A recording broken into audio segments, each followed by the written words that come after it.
Hi, welcome to day 2 of the Facebook live sessions with me again, Di Martin, hoping to give you some hints and tips and insights into puppy training. So yesterday I talked about your puppy learning in patterns and pictures.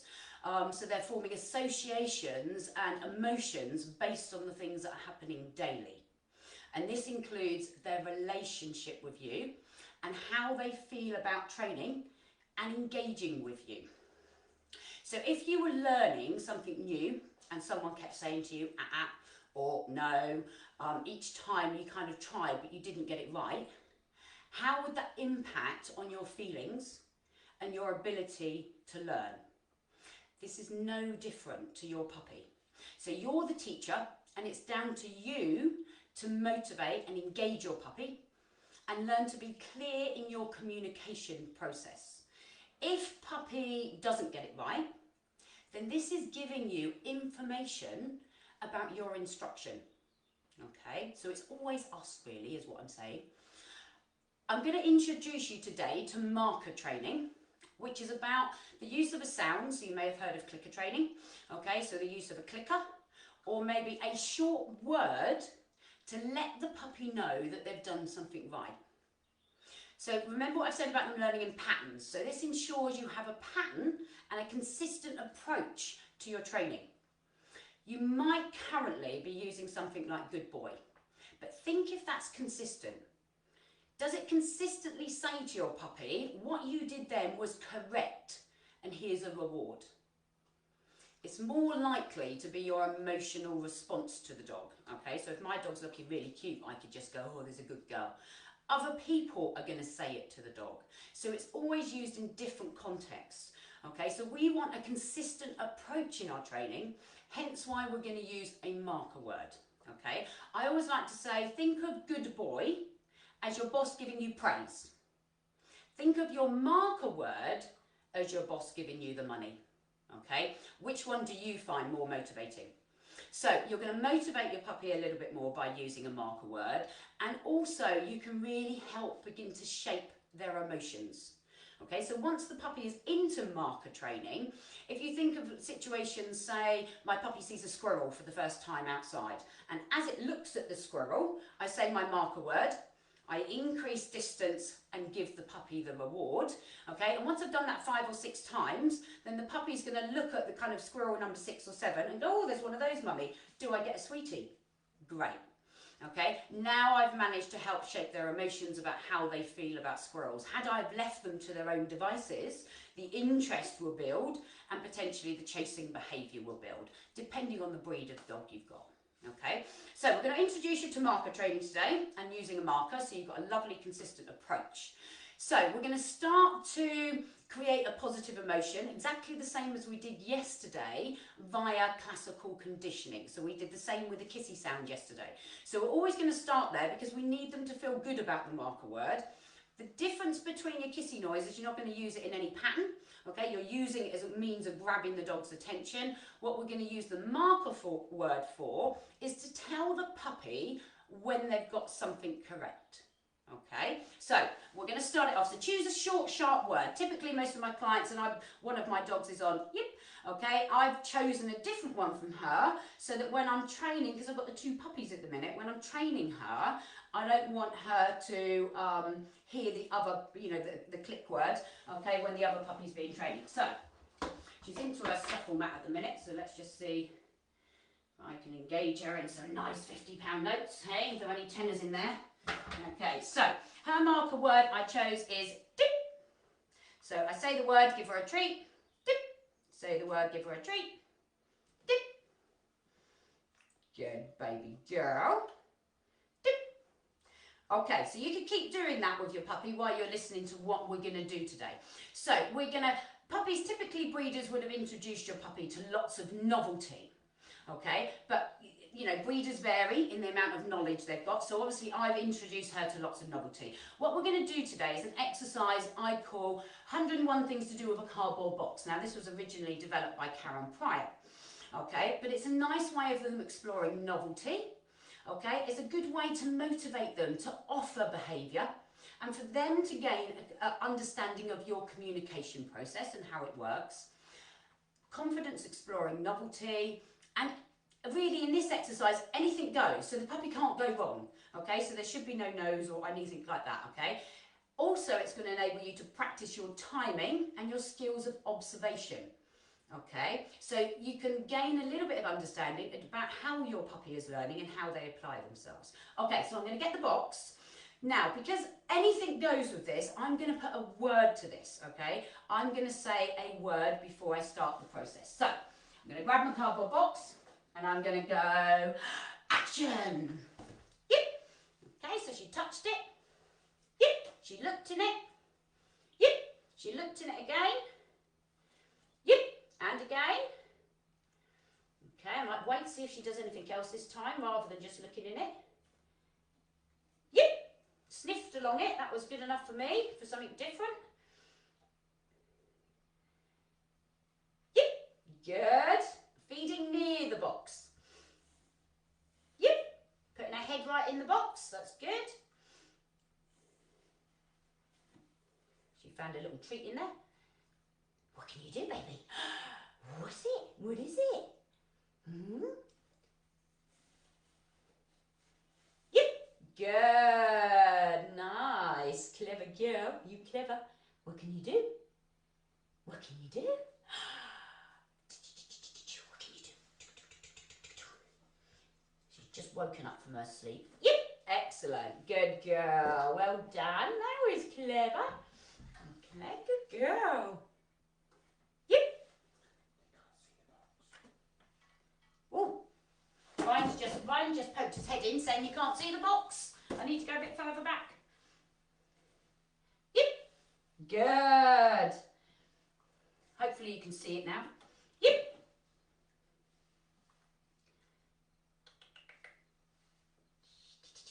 Yep. Nice. Clever. Clever, clever. Can you see that box? Can they see that box? Yep. Yay. So good girl. Clever. Yep. Nice one.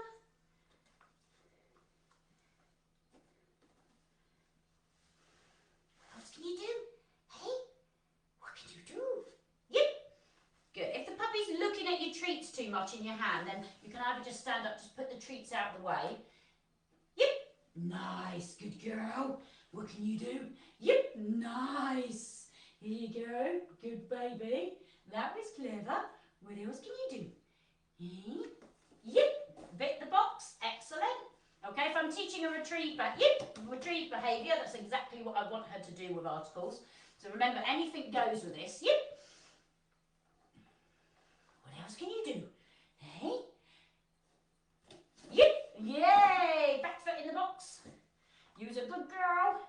What else can you do? Yep. A little shake off. I like that. Good. Yep.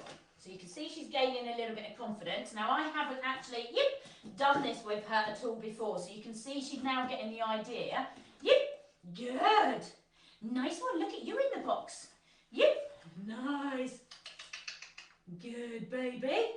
Good baby. Yep. Yay. Look at that. You're getting all confident. Hey. Good girl. That was clever. What else? What else can you do? Yep! Yay! Good girlie. Good.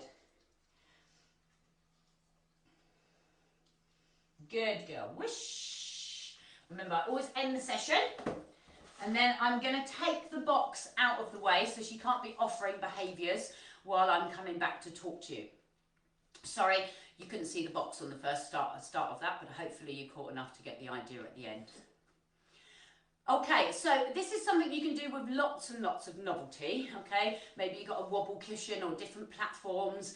Get the dog to offer the behaviour rather than maybe luring them onto things where they may get a little bit worried, so they've stood on it and it's wobbled, okay, and you've tried to lure them with food. Potentially we could kind of poison a kind of lure hand. So just by looking at the object and encouraging the puppy to offer behaviours, they're going to get braver and confident. Okay, so that's exercise 1 we're going to do today. We're going to move on to exercise 2, which is the hand target. Now, some of you may have seen a video of this that we posted on Facebook recently to show where you can go with it. Okay, now we're going to talk a little bit about reinforcement zones here as well. So what we're basically going to do, and most puppies will do this straight away, they won't know what they're doing to start with, is so we do some training. We're just going to pop our hand out. Yep. When she touches it, notice I fed with the same hand that she touched. So let's see that again. Yep. Okay, and where she touched the hand. Okay, if she did it, I've got my food in this hand, so yep, if she touched there, and then I brought her over to this hand to feed, which hand was more important to the puppy? Okay, the food hand. And if I want to go on to maybe extend this behaviour to get duration, which I haven't done with her so much yet, okay, but it's useful to be able to go on, and it's handy for you to learn how to shape behaviours, okay, then I want to feed her where she's doing the behaviour. So let's try again. You ready, Bubs? Shall we do some training? Yeah? Come on then. Woo-hoo-hoo.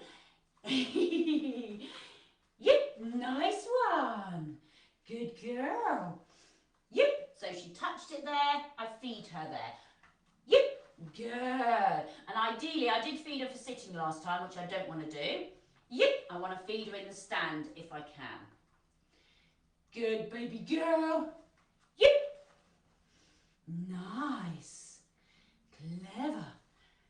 Ooh, did Mummy drop a crumb? Did she? Yep. Nice one, baby. Good girly. There's a clever. Nice. Whoosh.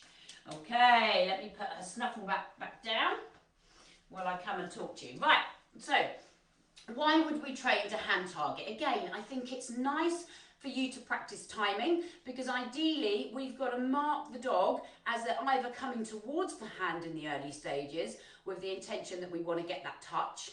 Okay, if I mark the dog as they move away, okay, I'm more likely to end up with a behaviour that's not quite touching the hand. Okay, so this is good for you to practice your timing. Now, one problem that people can get with this is the puppy gets stuck in the sit. Okay, try and move them around, even if you've got to throw a little treat on the floor, and then as they're coming back towards you, pop your hand out. The reason they might get stuck in the sit is up until now, maybe you've not known too many different behaviours to teach the puppy, and if you've reinforced it a lot, as soon as you've got food in your hand, remember they're learning in pictures, okay, and patterns, so you may have taught them a pattern that when you've got food in your hand, the puppy's got to sit. So what we're trying to do now is change their mind a little bit about that and introduce some new behaviours. Okay, so why the touch is useful? Firstly, we want them to find hands positive. So that's your basic reason for doing it. Okay, also, I can turn this in, it's more movement based, and I can turn it into a little bit of a game. Didn't do that so much today because I had flaky beef on me, but usually I'd change, touch one hand, click and feed, touch the other hand, click and feed, when I've got my treat bag on and I haven't got too many treats in my hand. So very movement orientated.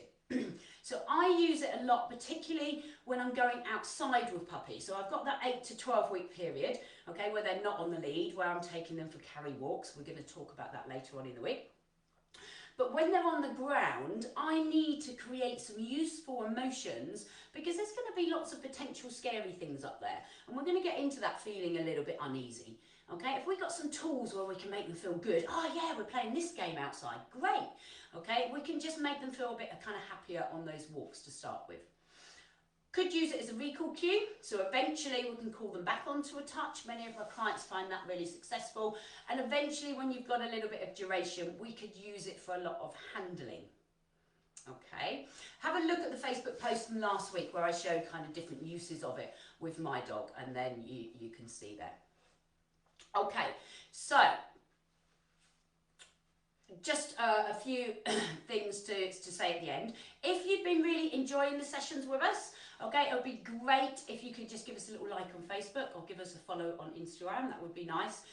And it's mainly for my clients that have bought the online training course, but we do support other people on the Facebook group as well. So I do have a Facebook group called Raising Your Puppy with Confidence by Click to Heal, and you'd be welcome to join that, where I try and answer as many things as I can. I know some of you have probably put questions on here today. Because of the way my camera's set up, I can't really kind of see my computer screen from right back there. So we are recording all of these questions. I will answer some of them online, and we're going to be saving some up, remember, for the question and answer session, which is going to take place on Friday. So join us then. I'm going to answer as many questions as I can. Hopefully we'll see you again tomorrow. Remember, this is every day for 3 weeks to try and teach you as much as we can about your puppies. And tomorrow we're going to be looking at sleep patterns, okay, crate training and doorway exercises, and the importance of those doorway exercises, so why we're doing them. Okay, I hope you've enjoyed today's session, and I look forward to seeing you all again tomorrow. Bye for now.